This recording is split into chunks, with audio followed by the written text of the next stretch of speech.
সুশাসনের রাজ্যে স্বাস্থ্য পরিষেবা এক প্রকার তলানিতে ঠেকেছে। স্বাস্থ্য কেন্দ্র আছে, ডাক্তারের দেখা নেই, ক্ষুব্ধ রোগী ও তাদের পরিজন। এই পরিস্থিতি শ্যামলীবাজার ইএসআই ডিসপেন্সারিতে। গত 2 দিন যাবৎ ডিসপেন্সারিতে চিকিৎসক নেই। কেন নেই?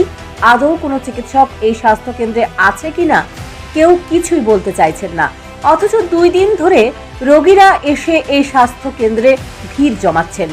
সকাল থেকে রোগীরা ভিড় জমাতে থাকলেও স্বাস্থ্যকর্মীদের কেউ বলেনি চিকিৎসক আসবেন না। ঘন্টার পর ঘন্টা লাইনে দাঁড়িয়ে যে যার মতো করে বাড়ি ফিরতে বাধ্য হয়েছেন। স্বদেশ বর্ধন নামে এক ব্যক্তি বলেন, ওনার মাকে চিকিৎসকের পরামর্শ নিতে ইএসআই এর ডিসপেন্সারিতে এসেছেন, কিন্তু চিকিৎসক না থাকায় 2 ঘন্টা লাইনে অপেক্ষা করে বাড়ি ফিরতে বাধ্য হয়েছেন। সময় কিন্তু ডক্টর তো হওয়ার কথা, কিন্তু তার পরিবর্তে তো ডক্টর থাকবো। আমরা তো পেশেন্ট ছিলাম 30 জনের মতো, প্রায় 25-30 জন। এইভাবে যদি হয় তাহলে তো কেমন হইব? গাবিলিতে ডক্টর না থাকলে তার পরিবর্তে আরেকজন ডক্টর দিব। তার মধ্যে তারা কইতেছে ইএসআই একটা নাম্বার দিত, এটাও দিতে পারতো না। আমরা তো এক্স্যাক্টলি জানি না কবে বইব, কিতা করবো। আমি কইছি কালকে মনে কালকে, তারা কইতে পারতেছে না। কইছি ফোন নাম্বারটা দিত, এটাও দিতে পারতো না। তাহলে কেমনি কিতা করবো? আমরা তো অসহায়, আমরা তো কিছু কইতেও পারি না সে জায়গায়। কারে নিয়ে আইছেন? আমার মারে নিয়ে আইছি। কি রোগ নিয়ে? স্যার, আমার মার প্রেশার 220। 2 দিন 3 দিন হসপিটাল নিয়ে গেছি, ইঞ্জেকশন করছি, ওষুধটা।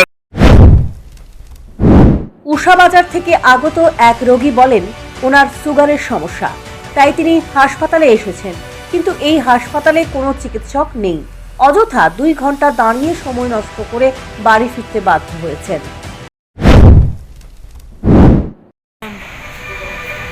পাইছেন নি ডাক্তার? পাইছি না। কটার সময়? বইয়ে রয়েছি 10টা। এমনি ডাক্তার আইয়ে কটার সময়? আই তো 10টা। আইসি নি ডাক্তার? আইছে না। কি কি সমস্যা আপনার? ওই সুগারের রোগী। বয়স কত আপনার? বেতা 70। কোন জায়গার বাড়ি? উষাবাজার। উষাবাজার। নাম কি আপনার? কৃষ্ণা রায়। কৃষ্ণা রায়। তো বেলা বাজে তো প্রায় 11:30। এখন অবধি ডাক্তার আইছে না, কি কইবেন? কি কম জামগা যাবেন কেন? সরকারের কাছে কি দাবি রাখবেন? দাবি আর কি, আমরা ডাক্তার ওষুধ নিতাম, আসলাম, পাইলাম না। ওষুধটা পাইলে ভালো হইলে। ইএসআই ডিসপেন্সারিতে 3 জন চিকিৎসক ছিলেন, বাকি 2 জন কিছুদিন আগে চাকরি ছেড়ে চলে যান। বর্তমানে মহিলা চিকিৎসকের দ্বারা ডিসপেন্সারিতে পরিষেবা প্রদান করা অসম্ভব হয়ে পড়েছে।